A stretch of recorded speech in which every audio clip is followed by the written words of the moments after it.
चलो ये क्वेश्चन देखते हैं, numerical integer value type question है।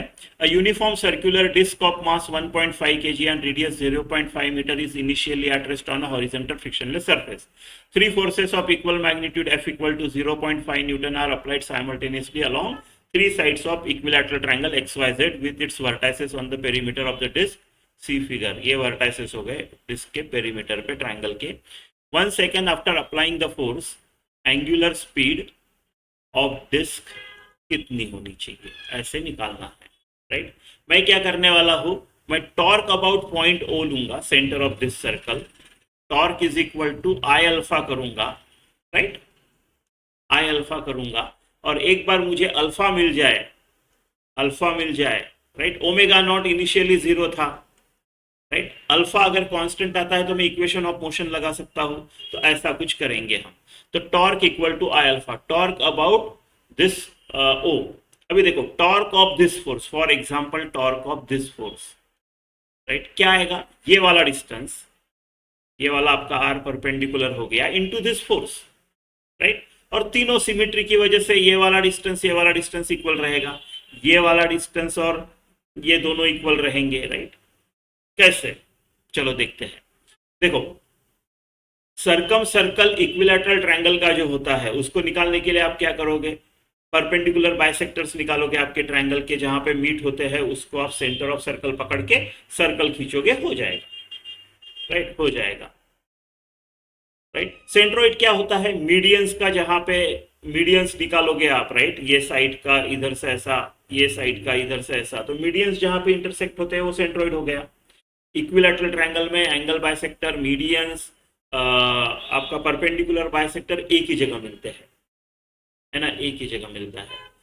तो सेंट्रोइड, राइट, एक ही जगह मिलता है, तो मीडियंस का इंटरसेक्शन सेंट्रोइड हो गया। एंगल बाइसेक्टर, परपेंडिकुलर बाइसेक्टर्स के लिए आप उसका जो आता है उससे सर्कल निकालते हो, तो वो उसका सेंटर हो गया, यानी दोनों एक ही है, वो एक ही है। राइट, सेंटर जो है सर्कल का वही आपका ट्रायंगल का सेंट्रोइड है ना, वही ट्रायंगल का सेंट्रोइड है, सर्कल का सेंटर और ट्रायंगल का सेंट्रोइड एक है।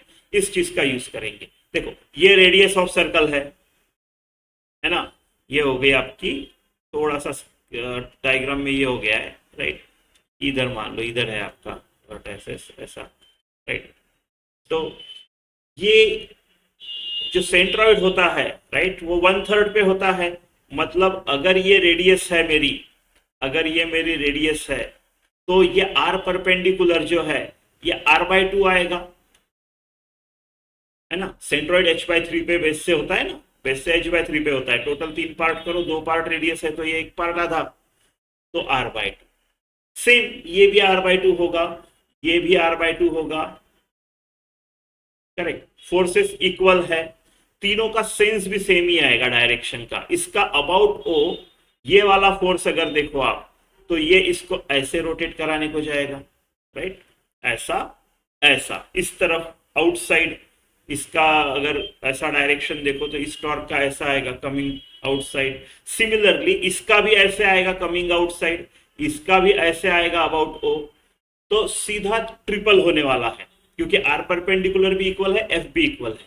तो जो टॉर्क अबाउट ओ है टोटल, वो होगा 3 times, right, F into r/2, ये होगा torque. And this is equal to I alpha. ये है यूनिफॉर्म सर्कुलर डिस्क, यानी mr²/2 आई अल्फा। इससे मेरे को अल्फा मिल जाना चाहिए, बाकी सब तो पता है, ये 2 बिंदास काट सकते हैं। तो 3 इंटू एफ जो है वो है 0.5 न्यूटन, और आपका जो रेडियस है वो है 0.5, फिर से m आपका 1.5 है, और ये 0.5 का स्क्वायर है अल्फा। तो मेरा जो अल्फा आएगा वो आएगा, देखो, ये हो गया आपका 0.5 का स्क्वायर, 0.5 का स्क्वायर 1.532, सीधा सीधा 2 रेडियन पर सेकंड स्क्वायर, ये आ गया।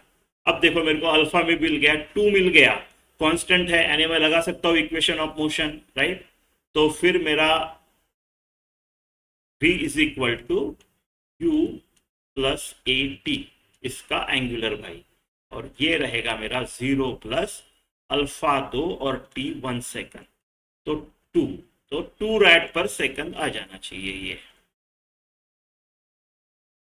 ठीक है।